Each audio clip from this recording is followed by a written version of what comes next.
Welcome to the Mockingcast, the podcast of Mockingbird Ministries. I'm David Zoll, your host, and in a few moments, I'll be joined by my co-hosts, Sarah Condon and RJ Heyman. We come to you every other week to discuss a few of the places where we currently see grace and its absence playing out in unexpected and compelling ways. We're glad to have you with us. Praise the Lord. Praise the Lord. God. Well, you two, we have come to the end of another year of the Mockingcast. I kind of can't believe it. Here we are on the edge of our summer hiatus. What do you think about that, RJ? I need a break. I'm so tired. I mean, you guys have been talking. I know we've been talking about Maysember. I don't know why this year is just hitting me harder than most. I mean, the kids came to church, Jamie, on Sunday, and then I got home from church at like 12:30. She's asleep. She woke up at 3 for like an hour, went back to sleep. Her. Woke up at 7 for an hour, went back to sleep. And I think I totaled it up, and she ended up sleeping something like, 30 out of 36 hours or something. And she's like, I'm just letting down. I just need to go to bed for like 2 weeks, So I am ready. I love you guys. I'm not ready for a break from this. I'm just ready for a break from life in general. Decision making, people pleasing.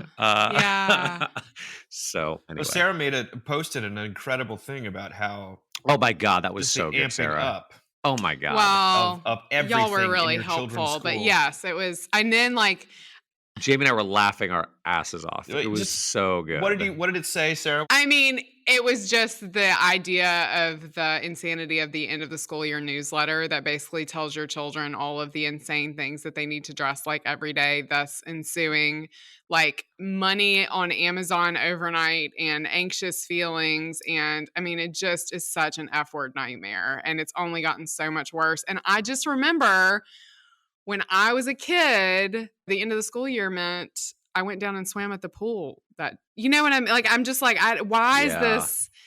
Yeah. It's like how our kids are too hydrated now. They all have to have water bottles. It's like they're all Pilates instructors. We didn't have water bottles. I think what you called out, and it's not just newsletter, it's actually the text that you get at 6 p.m. the night before, being like, tomorrow is Allergy Awareness Day, so wear red. And you're like, oh my God, do I have red? And you're like, oh yeah, I do, because my son is obsessed with the 49ers, and he has a pair of red sneakers. We're good. But like, God help us. And I think what you called out there, which I hesitate to say, is that it's not the kids. It's the adults. It's not the teachers. It's the parents. And it's probably the mamas. Just, I'm telling you right now. It's probably the mamas. Just very well-intentioned, love them to death, but maybe just a little too much time on their hands, like trying to create social awareness and sort of combine social awareness and core memories in a really unhelpful way. It's a lot. Makes me crazy. It's a lot. But there is an element of a kookiness, which I enjoy, and the goofiness, but the mandatory fun, and especially at a time of year when it feels like you're just every single day feels like an event or something you're forgetting. How about just dress however you want today? I mean, that would be like, marvelous. Wear a shirt or not day. Yeah, just like live it up. Shower or we not day. We don't care. Yeah. We don't. So Sarah, you feel like you're in need of a break? Well, yes. I mean, I always hesitate to say that because I'm not as gainfully employed as the two of you, but I would like a break. My lungs are still really bad, and that's kind of scary, and I have to go see a specialist next week, and I would like a break from worrying about that. So I'm hoping we're about to get that. Well, I'm yes, I was about to say I'm very much in need of a break. I've been like just putting everything I've got into this new book. The manuscript is due actually in 3 days. Oh my gosh, save. The big relief. The new subtitle is The Urgency of Grace for a Worn Out World. I can't wait for people to read it, but we're a long way from that. It doesn't come out till next April. But that's what's been going on in my mind. We've also entered for Mockingbird fundraising season. So just a heartfelt plea to people out there, listeners especially, if you gain something from what we do, if our ministry touches your life in some way that is that you want to express your gratitude, we would love that, and we really do need it. In fact, we're so in need of financial support right now that we are going to give you a free hat, one of these beautiful Mockingbird hats. You're sporting right if now. you sign up for automatic monthly Slightly giving, off kilter. we will send you a hat, and if you or a one-time gift of $500 or more. So Sarah, is that a good NPR? I love it. Yes, a hat. I love. It's not an umbrella or a tote bag, but a hat is also useful. Well, listen, good. hats are great, but grace is better. And the world needs a lot of it. It does. And we hope that we are able to, contribute to the sum in that respect. RJ, anything to say about that? Well, I'm a big fan of the set it and forget it monthly donation, both for Mockingbird, but for my church and all that sort of stuff. Just, go on the website, set a monthly amount that feels joyful and right. And chances are you'll never notice again, right. But Mockingbird will. Yes. And we've got 20,000 listeners right now. So, if this podcast is worth, I don't know, $10 a month, $20 a month, $50 a month, that would be huge help. And chances are, that's the cost these days of a McDonald's run, pretty much. Yeah. So I just know that this podcast is so life-giving for me and so helpful on so many levels. I took my 13-year-old to Chipotle, and he got his burrito that he loves, and the cashier said, that'll be $22. I said, wait, what? Yeah. And of course he'd gotten extra guacamole and queso and all the extra How chicken dare and things he? like that. However, still, the idea that I paid, I was like, it's too late now. I guess I'm paying this money. Yeah. But hey, I would have much rather given it to Mockingbird. And so we'll put that link in the show notes, and we do hope you'll take us up on that offer. Especially while we're gone this summer, the podcast I do with my brothers, the Brothers Zoll, we've finished our third season, and we're going to release it week by week in June and July. There's 6 episodes, I believe. And I'll put the link to where you can listen to that as well. If you're in need of your Mockingbird fix, that's one way. What excellent program planning! I know, that's great, Dave. By you, Dave. That's incredible. It just took 15 years? So organized. Yeah. Oh my gosh! Wow, really getting your act together. We could put something out in the summer too, and do it during the year and get it ready. What? I know it is remarkable. A visionary, ladies and gentlemen. You are witnessing it right now. It's all happening. It is all happening. Well, we are going to jump into our articles now. And the first one we're going to talk about is from The Guardian. And we are in the middle of peak wedding season here in Charlottesville, here in Virginia. And it's I've got a bunch coming this summer that I'm sort of performing. But The Guardian, Francesca Carrington wrote an article, "Why Are We So Snobby About Other People's Weddings?" She begins by saying, here's a non-exhaustive list of things I have arbitrarily strong feelings about when it comes to weddings. Headbands, the number of bridesmaids, espresso martinis, hats optional policies, any kind of day after event. She says, I'm hardly alone in my convictions. Here's a non-exhaustive list of things other people tell me they find tasteless. Naked dresses, lab-grown diamonds, wedding hashtags, too many speeches, not enough speeches. She goes on to say, people love to gossip about weddings. Some of us more than others, and I include myself in that group. We know these opinions are absurd and also possibly ungrateful when we've been invited to a party that reportedly costs, on average, $304 a person in the U.S. It's fun to play armchair critic when it comes to a public spectacle and find out if your idea of what's cool diverges wildly from someone else's. But this kind of commentary, which would see you branded as a ghastly snob in any other context, is somehow fair game when it comes to weddings. Why do weddings inspire this level of judgment and critique?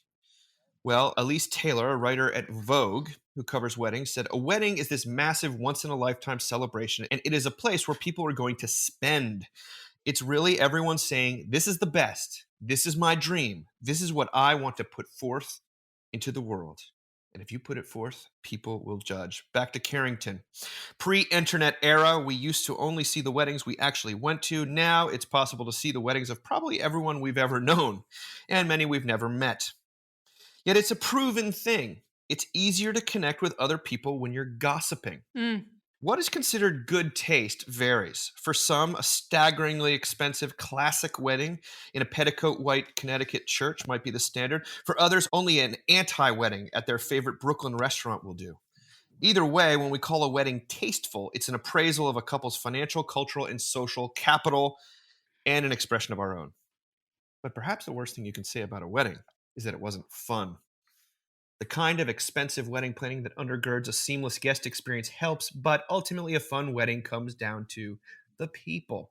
And they close by saying weddings at their best can still be about the people, about bringing two sets of communities or friendship networks together.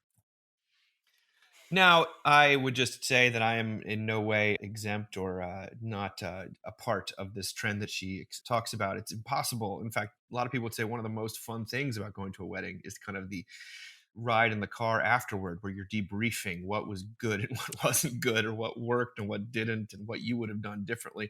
I always remember when I was engaged and I'd go to weddings with Kate, my fiance at the time. It was just, for her, it got her creativity going, but it also became like you figured out what you wanted by experiencing what you didn't want.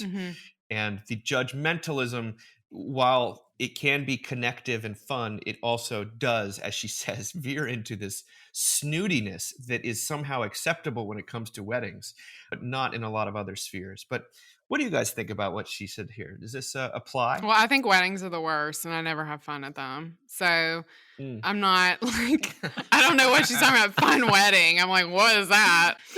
I think the funnest wedding I ever went to was like so on right after my parents died, and it was the people. That was why it was fun. We sat at this table full of people that we loved and knew, and we made jokes. Shout out to John Dell and Wendy Mixon. Josh and I stole her phone when she was out on the dance floor, and she didn't have a passcode on it. So we took all these crazy pictures and like then put her phone, and Josh was like in his collar. We had a blast, but like weddings are so stressful that it's hard for me.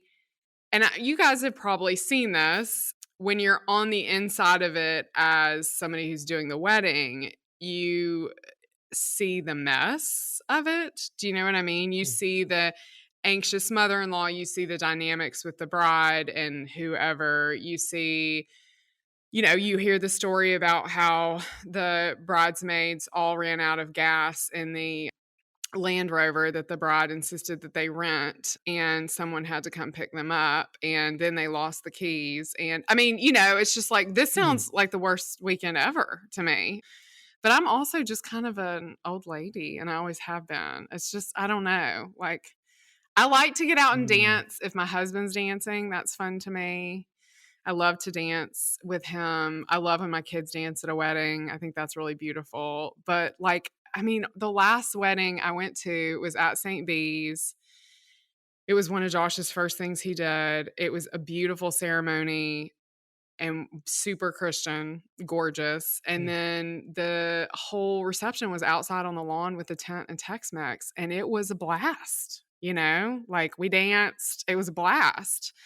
But I've been to the gamut. I mean, I've been to that, and then I've been to the ones, and I mean, it's so obvious, but it's like more money, more anxiety, the more is more is more. I don't know. I feel like that's kind of true. Well, RJ, you don't have any experience with weddings. Oh my God. I've done no one gets I've married attended so many weddings, but like 95% of them were ones that I was officiating. Yeah, I was in like, charge of, the officiant. And I will say, if I'm officiating the wedding, then I've known these people for like at least 6 months, probably a year. I've had time to get to know them, to know their family. I'm like trying to tamp down the anxiety. One thing I always say is like, hey, at some point the week before the wedding, I don't know if it's Tuesday or Wednesday or Thursday, you're just going to have to let it go. And it's going to be what it's going to be. And it's going to be wonderful. And there's probably a couple little things that are going to go wrong, but who cares? And just remember, you will never again have so many people that love you together in one place.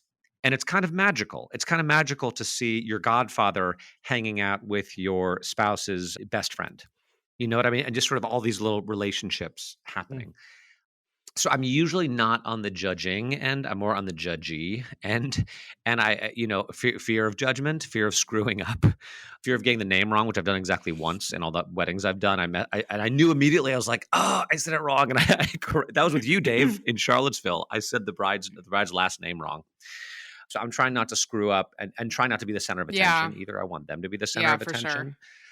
Or Jesus. But, well, Jesus, that's exactly right. That's exactly right. And have it, be suitably reverent, but also not heavy, like a mixture of reverent and winsome and kind of funny and fun at the same time. And I'm also really grateful. I'm grateful that in the Episcopal Church, we pretty much have the way we do weddings. Yes. And a lot of times people say, can I do that? And you're like, no, we don't do that. No. No. And I don't want to be a jerk. I don't want to, that's not really part of our tradition. I just think we're just keeping people from making decisions they're going to regret. Yeah, and we had a wedding in our church this past weekend. Actually, was not officiating. It was a wonderful Methodist minister, and it was a beautiful ceremony. But he's doing the service, and I'm like, this is pretty much exactly the Episcopal service, which is like a really, really nice. You covers all the bases. It's tight. It's not too long. It's not too short. Like it talks about Jesus. Like I'm like this, as opposed to my brother Daniel has been asked to, or he's been to weddings, and you have probably too, where they just asked a friend to do it. And it was completely disorganized and no one had any idea what they were doing. And it's like, it was really painfully awkward. It's like, this is a situation where like, you want to know what you're going to say. You don't want to wing it. You don't want to wing it. So I don't know. When I go to weddings, I'm much more scared of being judged than I am engaged in doing the judging. I think that's just you. RJ is so pastoral, though, because he's talking about, you'll get there and your godfather and all these people. And I always say, like, the only piece of advice I always give is to the bride. And I always say, you'll never be skinnier and you'll never be crazier. So that's great. I always, whenever I'm like prepping people at the rehearsal, I'm always saying, things are going to go wrong. And those are going to be the stories you tell. Remember, at the wedding we're going to reference in the service, they ran out of wine and it turned out okay. And more than okay. I hate to be against y'all, but it's like you're not women. Like I know. No, you love. I do, but I just know so many women, and this is to me is the worst thing about like modern wedding culture, who do hang on to that stuff. So they're on their honeymoon. I mean, I know girls, they're on their honeymoon and they're like, those were not the flowers I asked for. And that's like heartbreaking, right? Like, well, if it is, as she says, the pinnacle of your self-expression, and that's what weddings have become, whether we like it or not. That is the law times 50. Yeah. That you better get this right. It better be perfection. Yeah. And I think that's just unfortunately the only, I guess, answer you could give is thank God we're doing a service that's all about forgiveness. Yes. Because forgiveness is right at the center of the Christian wedding ceremony. And so if you eject the liturgy, if you eject the Christianity, I mean, good luck, but you better get it completely right in the other way. Yeah. Because at least we're paying lip service to the fact forgive them, or when they've hurt each other, and be quick to ask for forgiveness, or whatever that wonderful prayer is. But God bless people for trying to pull these off, because one of the things about having 3 sons. Oh my God! Thank God I have boys. There's a lot of terrible things about having 3 sons. A lot of very challenging things in today's climate, but not having to do 3 weddings like this. Not having to pay for 3 weddings. Not having to pay for 3 weddings. What sounds like, the jury is there, the judge is there, it's all at stake. And you just, Kate just gets a navy blue dress. Y'all just show up. I mean, it's that's the gig. It's something it's actually something I think about not infrequently, especially when we're dealing with other things that boys are challenged. Like at least I don't. The rehearsal dinner is going to be fantastic. I don't have to do a wedding. At least I don't have to do that. But let's move on to the next thing. The next thing is right up the alley of R.J. Heijmen. Oh. Bring Uh-oh. back the Tearjerker. Aw. Bring back the Tearjerker movie by Heather Havrilesky, our favorite, in the New York Times. She writes this: tears are sacred. They express sadness, communicate joy, signal need, and expunge stress. The very act of crying offers us more than just release. It can offer us clarity. Yet we live in an era when public crying is not just undervalued, but actively mocked. Collective displays of sadness are dismissed as empty posturing, and emotional breakdowns are turned instantly into memes. I'm thinking like the Michael Jordan meme. The alienation and isolation of online life has made expressing shared sadness nearly impossible, which is why we need to bring back the Tearjerker, an entire category of movie dedicated to enlisting Hollywood's best talent in an effort to make you bawl unashamedly, climaxing perhaps with 1983's Terms of Endearment, which won an Oscar for Best Picture.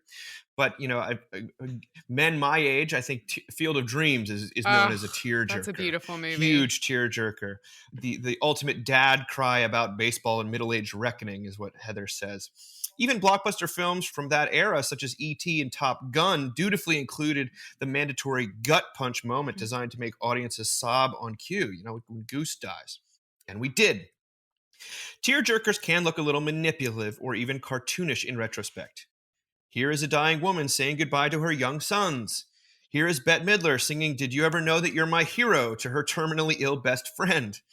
But prestige tearjerkers served an essential cultural purpose. They were a valuable ritual of catharsis that audiences could participate in together. Sobbing together is something we've forgotten how to do and something we badly need to rediscover. We need more chances to show our humanity to one another in public. We need to learn how to reassure one another that we are all sensitive beings who are at risk of feeling much more than we can tolerate. We could all use a good cry right now all together. Sensitive people. So much to give. Okay. All right, continue. We could all use a good cry right now together in real life, in real time. It could be that we've forgotten how to feel anything collectively besides outrage. One expert writes, human beings need behaviors that move us toward each other and keep us there. Crying is one of the most powerful and essential of those behaviors. Havrilesky writes, feeling the full force of our sadness is a prerequisite for feeling the full force of our humanity, our compassion, our joy, our delight. And let me just say, what a delightful article. I was on my way back from a speaking gig recently, and I decided to watch The Big Chill, which God. I hadn't watched in a long time. Such a great movie. I've never seen it. Oh, RJ, it's beautiful. Oh my goodness. It's one so of these good. ensemble things about people exactly our age. I can kinda coming only together. think of Jack Black and High Fidelity, where he's like, no, immediate disqualification because of its association with A Big Chill. Oh my God, you're right. Oh my God, you're right. Fair enough. There's a lot of Motown, but I love that. I love that movie. I mean, maybe it is manipulative. It didn't feel that way. It felt just like a bunch of actors with a really good script written by Lawrence Kasdan, I think, who did Empire Strikes Back. He did. And the best. Kevin Kline is amazing. It's so good. And, Glenn Close is incredible. And All right. Just the opening, RJ. Just watch the first 5 minutes. The I'll opening's watch it. great. I'm fine. it's about a me. funeral. I It's always about need a good it's cry. about a funeral. I always need a good cry. It's All right. Even Jeff Goldblum stands up in such a wonderful way. I know. But I felt it very, I don't want to even use the word therapeutic, but that's what I found it. I found it to be a wonderful experience that sort of reconnected me to humanity in a time when I'm in airports and everything's being delayed and I want to just leave humanity behind. I felt love for people through this tearjerker experience. But I can't imagine that I'm alone with the two of you. We've talked about church being the best place to cry in public. But a movie theater is a heck of a good place to cry too, I'd say. I keep thinking about, Dave, I think I sent this to you. There's this sort of poor video quality recording that I cannot believe we have of Catherine O'Hara giving the eulogy at John Candy's funeral. Oh, yes. And there's something so funny and so Christian about it. It's just I mean, he was a devout Catholic. It's just incredibly John Candy was? It's incredibly beautiful to watch. Oh. But there was something softer about movies. Like they're just like, I feel like we don't have that. And in fact, the only places we do have cathartic movies now are children's movies, right? Like if you want to Totally. Oh my gosh. cry, In and Out, yes, like I just you want to see a bawl. Pixar movie. And Oh, but for me, that makes makes me wonder about, like, I'm always fascinated in church how we never talk about Noah. Like, I think we have the readings, but no one ever preaches about the ark. No one ever preaches about Noah. But our kids know immediately the story. And the story is so uncomfortable for us, right? We have to mythologize it. We have to say God would never do this. We have to, right? Like we don't want the story at all, but we give it to our children. Like, I mean, you can get an infant a little toy. It's like fairy tales. Yes. It's like Grimm's Yeah. fairy tales. You know, like, like you look at Totally. like, well, what are we talking Right. about here? What's right? what? And I just feel like storytelling has lost the magic, or it's there's something about movies that just don't feel warm anymore. And I wish I had a better way of putting that, but they don't grab me in the same way that, you know, when I watch older movies. And I feel like such an old lady saying that, Right. but I mean, Judd Apatow is one of the only people trying to do this anymore. Totally. I mean, he says his favorite movie is Terms of Endearment. So when you watch This Is 40, or like even one he did about Adam Sandler, there's always an element of the tearjerker thing that kind of hits you on the side of the head. Yeah. And it's a part of the comedy. It's dramedy, I think is the phrase we use. And I love that phrase because I love watching a good dramedy. And that's what The Big Chill is. yeah. But I was thinking about this, the tear jerkers I can remember most recently, and it could be that it has to do with my context in life, but I do think of like the end of Toy Story 3 Yeah. or something like yeah. that. Or I Toy don't- Story 4 now, too, actually, that my kids are starting to leave and go away to college. Oh, Right. Also, I mean, I continue, I yeah. absolutely loved Furiosa. I saw it this week. I'm all in on George Miller and the whole Mad Max thing, have been for a long time, but it didn't make me cry. Right. Not a It did tearjerker. not- Yeah, didn't even- no, didn't not so even- much. That's not even on the table. yeah. RJ, what do you have to say here about this? Because I know that you're a very sensitive man, and we all know that. We do, and we love that about you. It's why you're so good at weddings, Yes. you know? Well, I thought about a friend of mine who said that his wife is never more beautiful to him than when she's crying, which is a hard thing to do. And I think a lot of married couples and just people in close relationships in general would do a lot better to be willing to just sort of cry with each other. Totally. I think because what you end up doing is you have these strong emotions, this pain or exasperation or whatever it is, and you don't know how to handle it, and you don't want to show it because it feels like vulnerability. You want to open yourself up and be vulnerable and weak in that way, and then it turns to anger, and then it turns to like grief can so quickly turn to anger, and how much better off we would be if we were more willing to just cry with each other, especially in the midst of situations that that's all we can do. You know, because usually what happens, like, well, I got to figure this out. I better figure this out. The anxiety and then the anger and then the attacking and the, all that sort of stuff. So, and I think that's true for all sorts of close relationships. It reminds me what Jerry Seinfeld said, right? Like, don't lose your sense of humor because there's a lot of life that's the only rational response to.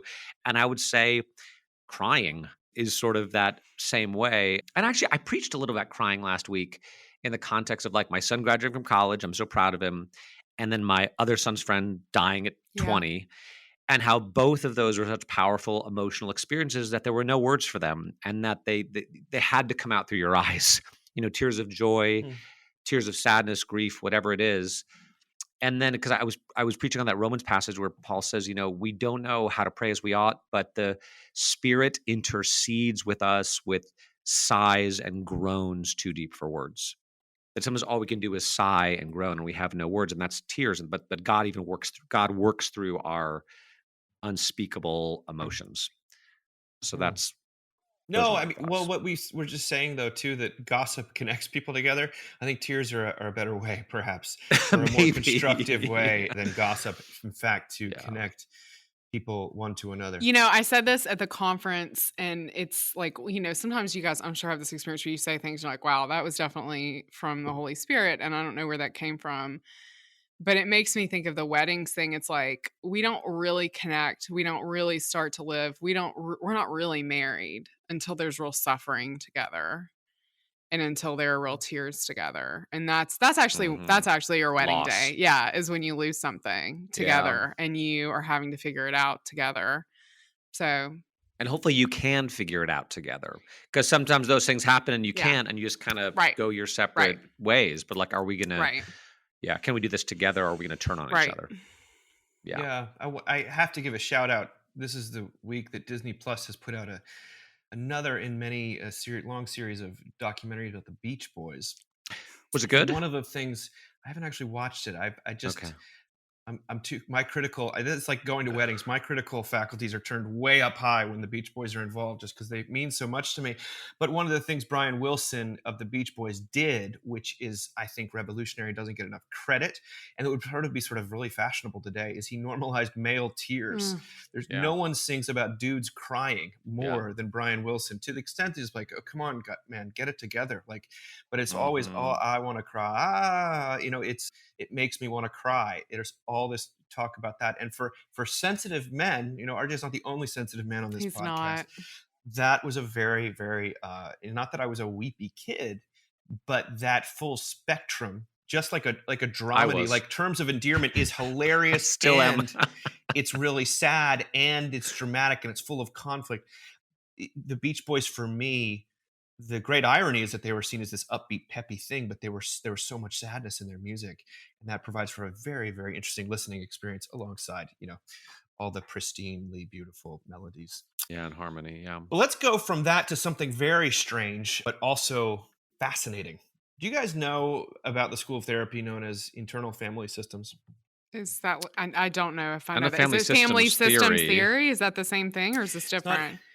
It's inside you. There's different parts. I'll read to you about it. You might recognize it, because this is a review of a book called The Others Within Us. And it was a review that was published on Astral Codex 10, which is sort of a Bay Area psychologist, I guess, a newsletter. And he's trying to parse this new school of therapy, what he calls the hot new psychotherapy called internal family systems. IFS is about working with quote-unquote parts. You treat your mind as containing a self, a sort of perfect angelic intellect without any flaws or mental illnesses, and various capital P parts, little sub-minds with their own agendas who can sometimes occlude or overwhelm the self. During therapy, you talk to the parts, learn their motives, and bargain with them. For example, you might identify a part of you that wants to sabotage your relationships. You will visualize and name it. Maybe you will call her Sabby, and she looks like a snake. You talk to Sabby and learn that after your first breakup, when you decided you never wanted to feel that level of pain again, you unconsciously created her and ordered her to make sure you never got close enough to anyone to get hurt. Then you and the therapist come up with some plan to satisfy Sabby. Maybe you convince her that you're older now and better able to deal with pain, and you won't blame her if you get close to someone and have to break up again. Then you see a vision of Sabby stepping aside, and you never sabotage your relationships again. More complicated than that, but that's the core. All this is the classic version everyone learns from the manuals. The assumption is that everything inside your mind is part of you, and everything inside your mind is good. You might think of Sabby as some kind of hostile interloper, ruining your relationships with people you love, but actually she's a part of your unconscious, which you have in some sense willed into existence, looking out for your best interests. You neither can nor should fight her. If you try to excise her, you will physically wound yourself. Instead, you should bargain with her the same you would with any other friend or loved one, until either she convinces you that relationships are bad, or you and the therapist together convince her that they aren't. It's one of the classic pillars of IFS. You guys with me so far? Yeah. The secret is no. Actually, some of these things are literal demons. At least this is what I take from The Others Within Us by Robert Falconer, a veteran IFS therapist. The book is a foreword by Richard Schwartz, the inventor of IFS, where he basically endorses it. The book tries to soften the blow by replacing demons with the technical IFS term UBs for unattached burdens. And it inconsistently calls exorcisms unburdenings. The IFS community was a bunch of normal, respectable therapists trying to practice normal therapy, but every so often, one of their patients' parts would admit, unprompted, to being a demon. Or, in the words of one such entity, no, I'm not a part of her. I'm a much more powerful and beautiful being, and I'm going to crush her like a worm the same way I'm going to crush you. Whoa. This is absolutely wild, a wild ride. Yeah. With enough questioning, the entities will reveal more information. Some of them are the spirits of the unquiet dead. Others have always been demons as long as they remember. Still others are, quote, legacy burdens who were passed down from the patient's parents and ancestors. The demons often enter the victim during moments of unbearable trauma. And again, he makes sure to say that the only authorities we have here are the demons themselves, which under in a sort of a trance-like state, they start talking. Where was this written? In what publication? Just keep Seriously. Family Circle. Astral Codex. It's a well-respected Bay Area blog about psychiatry. Okay. And this is a major book that's just been released.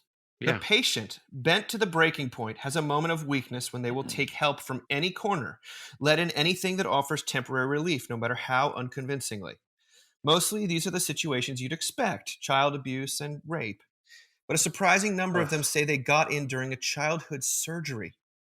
Falconer, the author here, Dave! is apparently puzzled and wonders if maybe the disembodiment of anesthesia provides an opening. And these are not like Christians writing. These are just these are like sober-minded. None of these are Christians. None of these are Christians. But he gives a wild list of all the testimonies in the book where the people start out these very, sort of non-spiritual people, and by the end they're sort of convinced of spiritual realities. Yeah. Once inside, the demons feed on energy, usually in the form of negative emotions. They, quote, farm the energy by causing extra negative emotion, either by directly engaging in negative self-talk with the victim or by tricking them into making bad Or just decisions. watching cable news. Yeah. Here's an incredible paragraph. The first X number of times they ran into this kind of thing, the IFS therapist said that surely this was some good, albeit traumatized part of the patient's unconscious, which had spun a crazy metaphorical story and needed to be bargained with and brought back to the self. But it kept happening. The demon's stories were surprisingly consistent. Finally, some of the IFS therapists would tell their therapist friends, look, this sounds crazy, but sometimes it seems like some of our patients have demons. And the therapist friends would answer, oh, you too? Whoa.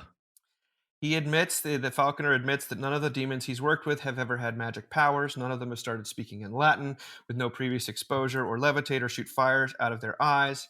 And then he sort of gets back to his sort of own kind of very skeptical review. He says, as for the demons, I'm pretty sympathetic to some of his thought processes. I like what Falconer preaches, if not practices. You figure out what helps the patient, then do it, no matter how weird it might seem.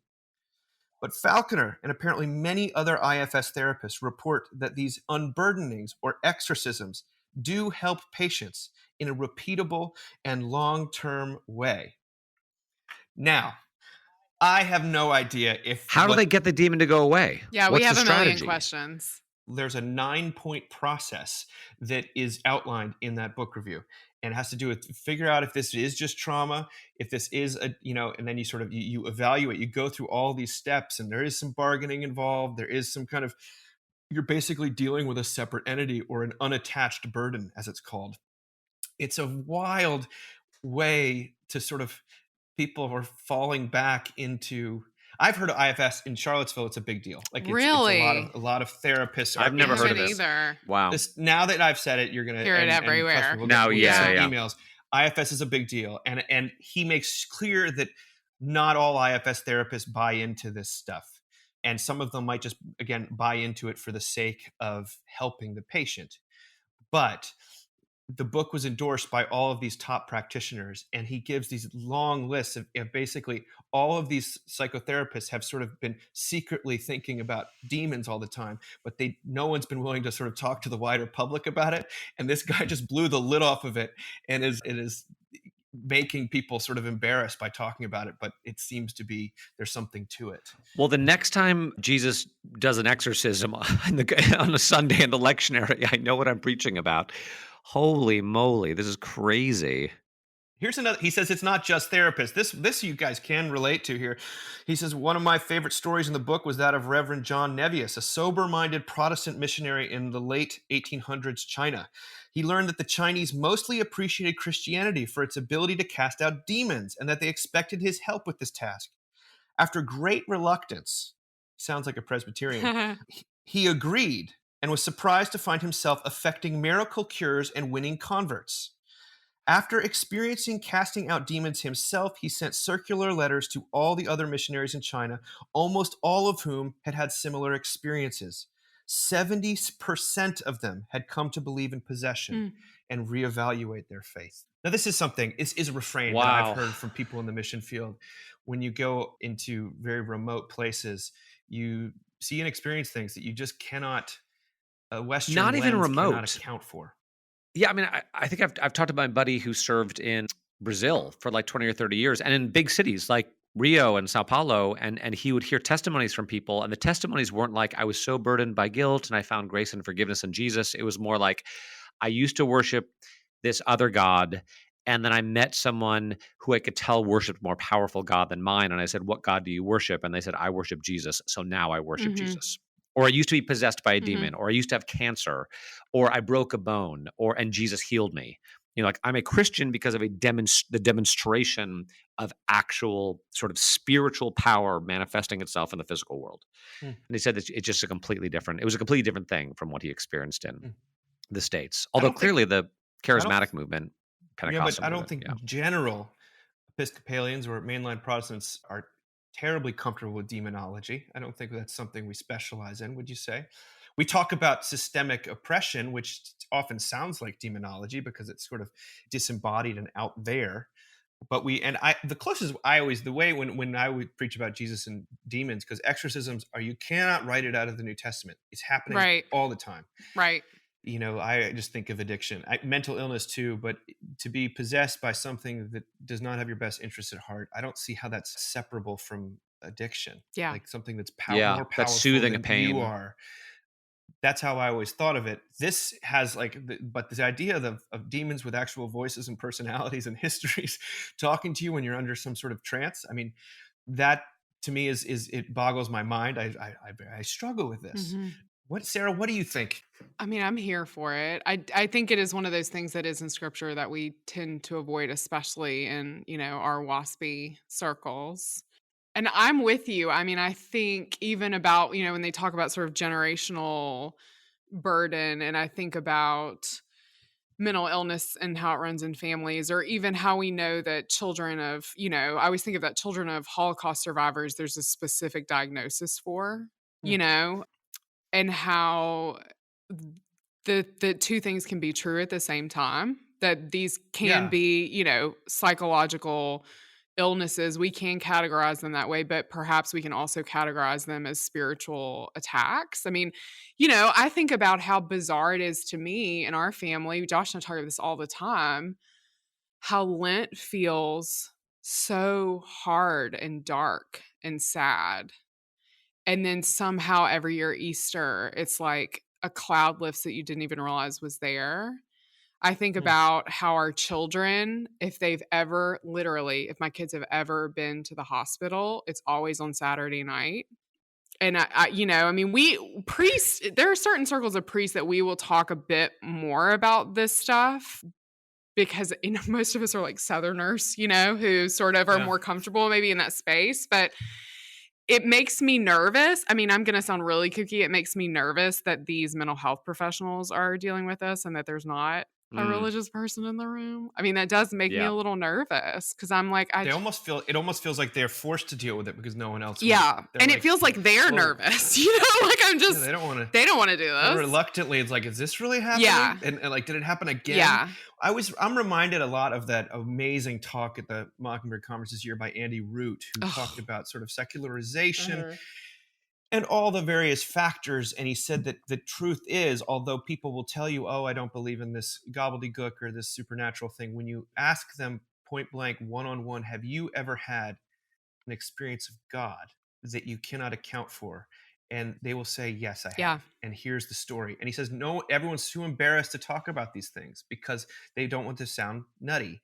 And yet, what he found is that in this research they did, which unbelievable ending to this talk that I won't spoil. You have to listen to it. But he said you had all of these sort of, buttoned up Christians from all over the place. He's not talking about Pentecostals or just people that are more comfortable with that stuff. He's talking about just regular, Methodists, and they all had at least one experience in their life that sounded like divine intervention. Mm-hmm. Jesus appeared to me. I was there, and I have no other way to say that this is what I think happened. But everyone's keeping it quiet, so it just makes it sound like you're the only one. I thought that was incredible part of that talk. Yeah. The whole time you were reading this, I kept thinking, like, thank God for the gentle voice of Jesus that I hear in a way that I didn't hear in my life 20 years ago. And, that really came out of suffering in a lot of ways. But you also hear this stuff and it is scary. It's like, well, how do we, I don't know. It's scary. Scary. By the way, I remember now the way I came across this article. It was not often that Ross Douthat of the New York Times and Steven Pinker from Harvard link to the same thing. And wow. They both clearly read this, and they're like, what did make of this? Right. RJ, it feels like you've got something else to say before we go to the last piece. I think that's the question. What I believe this is real and true, and I believe it's a factor for people in our communities. And I don't want to point. I'm not trying to point the finger or anything, but I'm like, I think this is real and true. But I'm like, what do you do about it? Like, how do you? I feel ill-equipped. Yeah. I feel like where do I go to learn what I need to learn to know how to deal with this? Because it does also make me think about the rise of fall of Mars Hill and that whole really oppressive, abusive, spiritual auditing stuff that was happening. That was just weird and dark. And so how do you deal with this in a way that is true to what it is, while also remaining kind of level-headed and gracious and not getting, what I mean? Not getting overly suspicious or right. I just don't know what to do with it, but it's very powerful. And you just, because we, if you take the Bible seriously and you take the vast sweep of human history seriously, like, demons are real and they're here and they're doing a very good job of hiding themselves, which is scary. And it's like, what do we do about, how do we help people who are afflicted? Well, and we've lost the ability to talk about it. So I think that's the terrifying thing. And it, it does make me now, gosh, I just feel like I sound crazier and crazier. Thanks, Dave. But it makes me think about like the political landscape right now and how much we really, really hate each other and how we're unable to have deeper conversations about something more sinister at play than just humanity. Well, and there was actually an episode of This American Life maybe a few years ago where they were talking about a very prominent political figure who I will not name, but people talking about him, they knew him in high school and they said he was possessed. He said he was possessed. Like, I'm not, like, I don't really believe in that stuff, but like, I'm telling you, there was something dark and evil at work in him. And this was on like a very secular radio source. And you see the division that's being shown, the hatred, the families being torn apart, the anger, and it's very difficult not to look at that and be like, this is the devil at work doing. And is it? You sort of want to say anytime someone says, "I don't believe in any of this stuff," but then you like listen really closely to what they're about to say. Yes, because there's just the dissonance. They cannot account for this next part of what you're about to say, and that it could be that the extent to which someone is sort of cross-cutting and going against their filter, some truth might be ready to leak out. I think that could be a really helpful, how-to. RJ, what? And there's a short story by Flaubert. He wrote a short story in which someone meets the devil, and he was an atheist, I think. And the famous line, which is also from Kevin Spacey and The Usual Suspects, right? The greatest trick the devil ever pulled was convincing the world he doesn't exist. Comes from a Flaubert short story. And I think there's a lot of truth to that, right? That in our current 21st century Western context. Well, there's no way we're going to leave you for the summer on that note. Holy moly. We are going to go to Need a the drink. most incredible piece of writing that appeared on Mockingbird, appeared today, which is Wednesday, by Elizabeth Callan. She is a Lutheran pastor in Illinois, I believe. And she wrote something about the book Infinite Jest, David Foster Wallace's Infinite Jest, which is a book, you know, I'm a 40-something-year-old dude, so I happen to love this book, but she is not, and she loves it too. So there. She said this: one of my favorite Infinite Jest excerpts comes somewhere around page 200.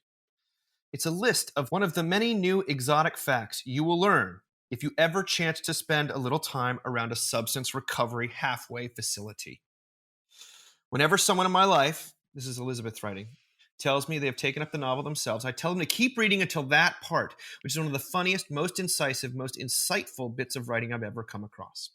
These are the facts, Wallace says, that you'll find out at a recovery house. That certain persons simply will not like you no matter what you do. That most non-addicted adult civilians have already absorbed and accepted that fact rather early on. That no matter how smart you thought you were actually way less smart than that. That AAs and NAs, God, does not apparently require you to believe in him, her, it, before he, she, it will help you. That sometimes human beings have to just sit in one place and, hurt. That you will become way less concerned with what other people think of you when you realize how seldom they do. That there is such a thing as raw, unalloyed, agendaless kindness.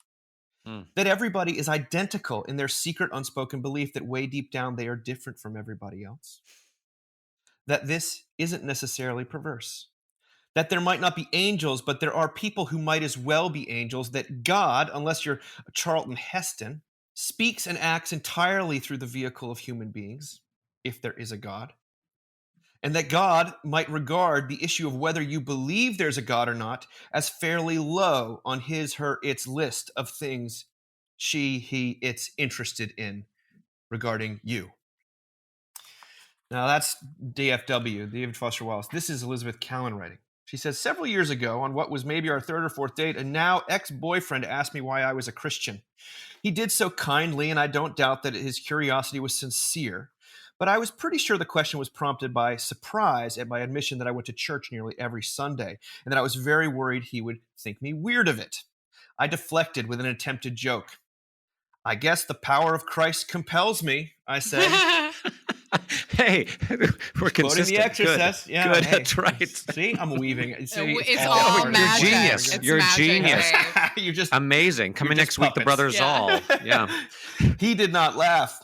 But despite my attempt to dodge sincerity, there has proven to be some kernel of truth within that dumb joke. When it comes down to it, I don't feel like my faith is a choice that I have arrived at, especially because it is the exact opposite of a choice I've tried to make at several points in my life. Instead, it's as if some power beyond myself is moving toward Jesus over and over and over again.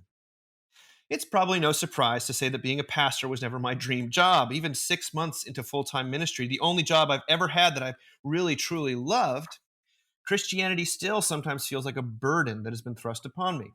Here I am carrying this yoke that I did not ask for and sometimes do not want. And all the same, I can't imagine my life without it, given how profoundly it has shaped me, my relationships, and my view of the world and attempts to move within it. When I think about this gift of faith and the paths it is leading me down, I am forced to concede that contrary to the capitalist American mythos, I am neither the master of my fate nor the captain of my soul. Jesus is. At the heart of the Christian witness is the confession that Jesus is Lord, a claim that strikes me as countercultural now as it was 2,000 years ago. In the first century, to say that Jesus was Lord was also to say that Caesar is not. In the 21st century, maybe to say that Jesus is Lord is also to say that I am not. There is a Savior, and it blessedly is not me. We're told that our salvation can only come from ourselves or our accomplishments or from the things we buy, that we're bound to no law outside ourselves. That's an ethos that I think will inevitably lead us to the kind of nihilism I tried turning to as a teenager, that nothing really matters. But God spares us from the abyss. The world will be saved not by our own doing, but by God's, and that the saving grace of that God is already active in our lives and the life of the world, coming to us not as a merit, but as a mercy. She concludes by saying, I live in the parsonage next door to a church in a small town about 25 minutes north of Bloomington, where David Foster Wallace lived while finishing Infinite Jest. I sometimes worship at St. Matthew's Episcopal in Bloomington, where Wallace went weekly for AA meetings during his years at Illinois, a connection that oddly comforted me when I learned of it. Last summer, I finished Infinite Jest on the train back to Minnesota after the weekend I spent in Illinois prior to my congregation's vote to call me as pastor. I cried, we're back to tears, I cried tears of joy for the way my life was unfolding and said a short prayer to thank God for the grace that has always been active in my life, even when I couldn't and didn't want to see it. As it turns out, the God of AA is the God of the cosmos and requires nothing from us in order to help us. And that is very, very good news. Preach! I just love it. I think it's so powerful. It makes me tear up. The connection to all of it coming together in the way that to look back on your life is to see God's plan. It's very, very difficult to discern it in the present tense. And yet here you have a young woman testifying to the truth that God is not only moving, but moving for her good, and to actually bring her into closer contact, not only with her own, pain, but with the pain of others and service to the world and Jesus Christ himself. So I don't know. What do you guys think? I think it's one of the harder things about being a Christian church-going person and not having the experience of going through the discernment process, because you have to write a spiritual autobiography a lot when you're in the discernment process for the priesthood and then in seminary. And it's such a wonderful way to reflect on where God has brought you. But I do think it's really easy to forget, even if you've written it a million times. And especially when you're in a really hard place, it's very easy to forget. And it makes me think of a conversation I had this past week with our friend Ginger Oaks about, she's one of the women I call when I'm freaking out. And I've been freaking out about my health and my lungs. And I called her and was just like, she just listened like a good mom would. But then at the end, she, before we got off the phone, she just went into prayer for me. And she said, God, we pray that you place Sarah on your rock, because you can shake on a rock and you can be afraid on a rock and a rock won't move. And I just look at my friendship with Ginger and I'm like, how the hell did this happen? Do you know what I mean? Come on. Ginger had this, she's from a whole other part of the country and has a... Doesn't she have better things to do? Right. Doesn't she have better things to do than to listen to me on the phone? And we've been around each other in person a handful of times, but we talk on the phone all the, and that's it's what I wish people would understand about the Christian life and what we need, what everybody needs, no matter who you are, is there's just this, it's like the gentle voice of Jesus that comes through in friends and in care for you and guides you even when you have no idea that it's guiding you, and guides you even when you don't want it to. Yeah. Yes. There's so many subtle ways that we seek to put ourselves back in charge and back in the middle of the story, especially as Christians, and I think depending on whether you grew up in the more conservative evangelical side of the church or the more liberal mainstream or somewhere in between, questions like, is Jesus really Lord of your life? Yeah. Are you putting Jesus at the center of your life? Or, are you part of God's work of restorative justice in the world? Are you building the kingdom? And the answer to all those questions is no, I'm not. Of course I'm not. Have you met me? Have you met me? I want to be in charge. I want to be the Lord. I want to make my own choices. I want to do what the hell I want to do. And I'm just struggling to survive. Yeah, I'm on day 3 of the same pair of underwear. Yeah. And B, guess what? It's not up to me. Yeah. I don't choose to make Jesus Lord. He is. He is God, and I am not.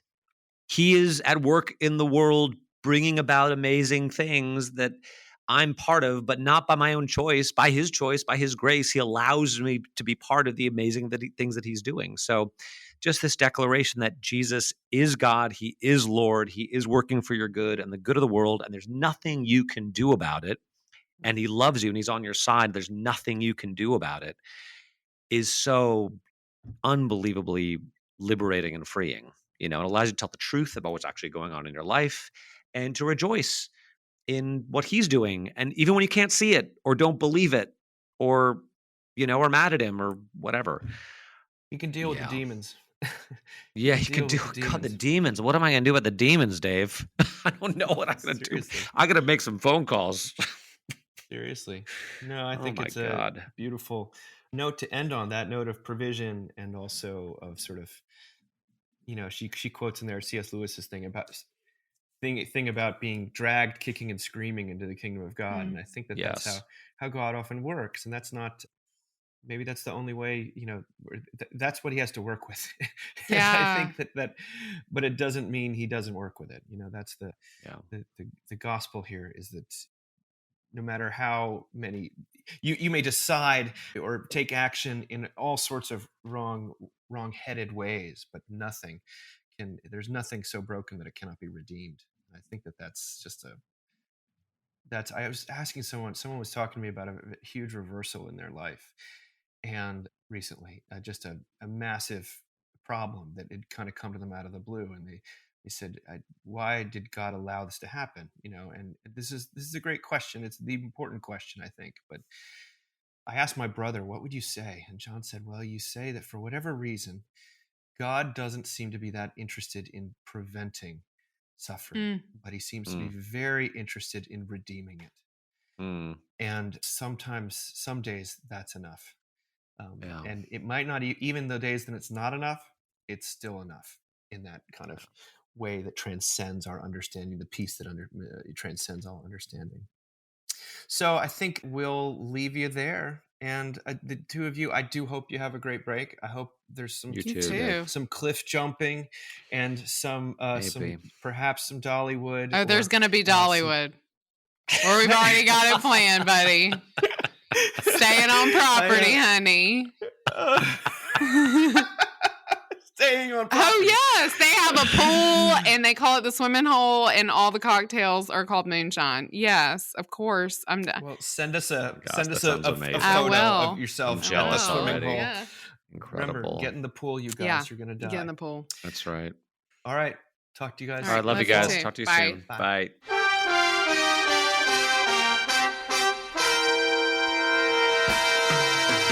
Thank you for listening.